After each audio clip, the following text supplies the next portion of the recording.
L'hiver de 49 avenue Jésus-Christ, une décision audacieuse au cours de l'hiver 49 avant Jésus-Christ, une décision audacieuse fit trembler les annales de l'histoire. Jules César, génie militaire, homme politique rusé et homme d'État ambitieux, prit un choix décisif qui allait ébranler les fondations de la République romaine. Avec ses légions fidèles à ses côtés, César traversa le fleuve Rubicon, défiant délibérément les ordres directs du Sénat romain. Ce n'était pas simplement une manœuvre militaire, c'était un acte de rébellion ouvert.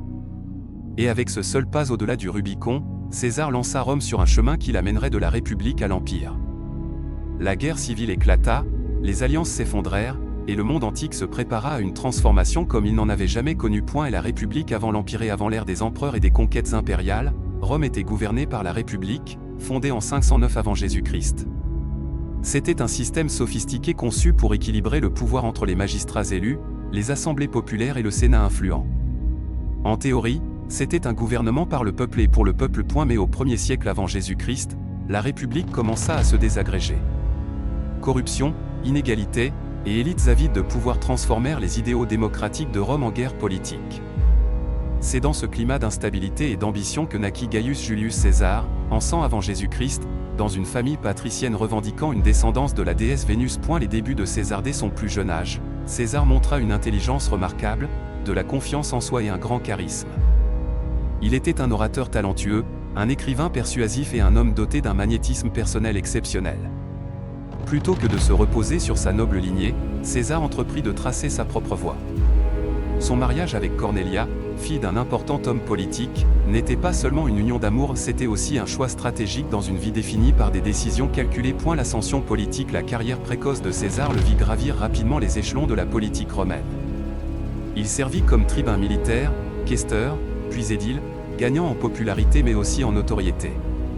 Sa générosité envers le peuple finançant jeux et événements publics lui valut la faveur des citoyens, tandis que ses dettes s'accumulaient dans l'ombre. Mais César jouait sur le long terme. Les conquêtes en Gaule en 58 avant Jésus-Christ, il obtint l'un des postes les plus puissants de la République, gouverneur de la Gaule. Au cours des 8 années suivantes, César mena une série de campagnes militaires extraordinaires à travers ce qui est aujourd'hui la France, la Belgique, et des parties de l'Allemagne et de la Grande-Bretagne. Ces campagnes, qu'il documenta plus tard dans ses commentarii de Bello Gallico, mirent en lumière son génie tactique, étendirent le territoire romain et remplirent les coffres de Rome. Les victoires de César en Gaule le portèrent au rang quasi légendaire. Il n'était plus seulement un général, il devenait un symbole de la domination romaine. Mais cette ascension suscita l'inquiétude du Sénat et des classes dirigeantes de Rome. Le premier triumvirat en 60 avant Jésus-Christ, bien avant les guerres gauloises, César avait formé une alliance stratégique avec deux des hommes les plus puissants de Rome, Pompée le Grand, général célèbre, et Marcus Licinius Crassus, l'homme le plus riche de Rome.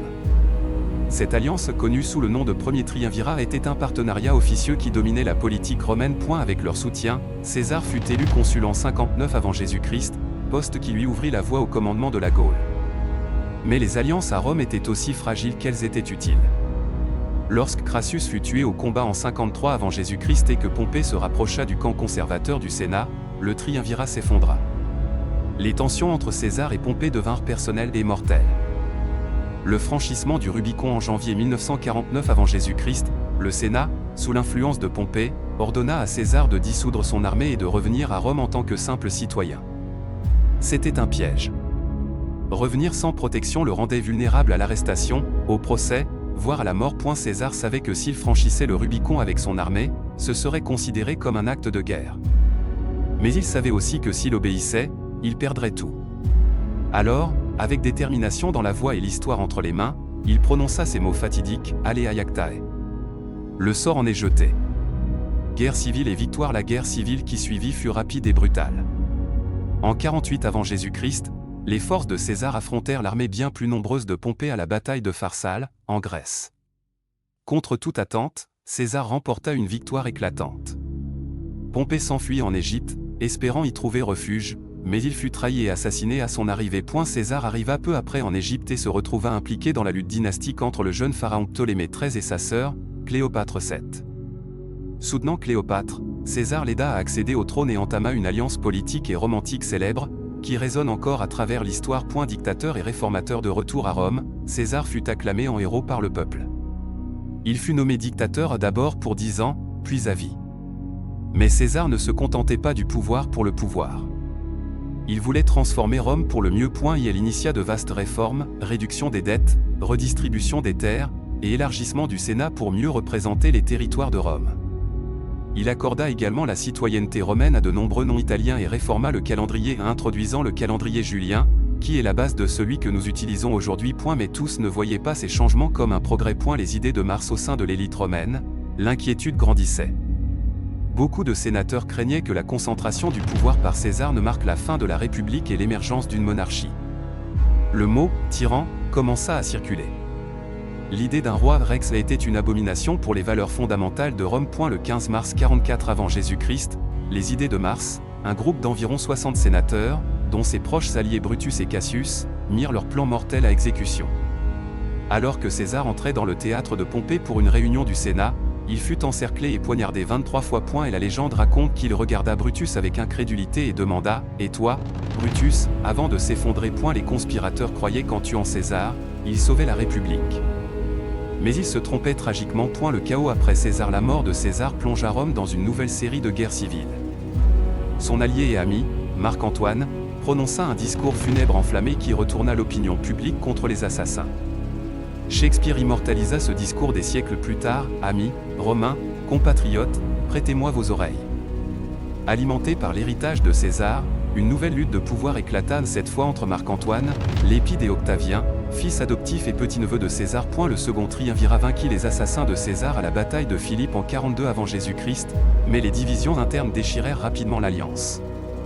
Finalement, Octavien vainquit Antoine et Cléopâtre à la bataille d'Actium en 31 avant Jésus-Christ, devenant le maître incontesté de Rome. L'Empire est né en 27 avant Jésus-Christ, Octavien accepta le titre d'Auguste, devenant le premier empereur de Rome.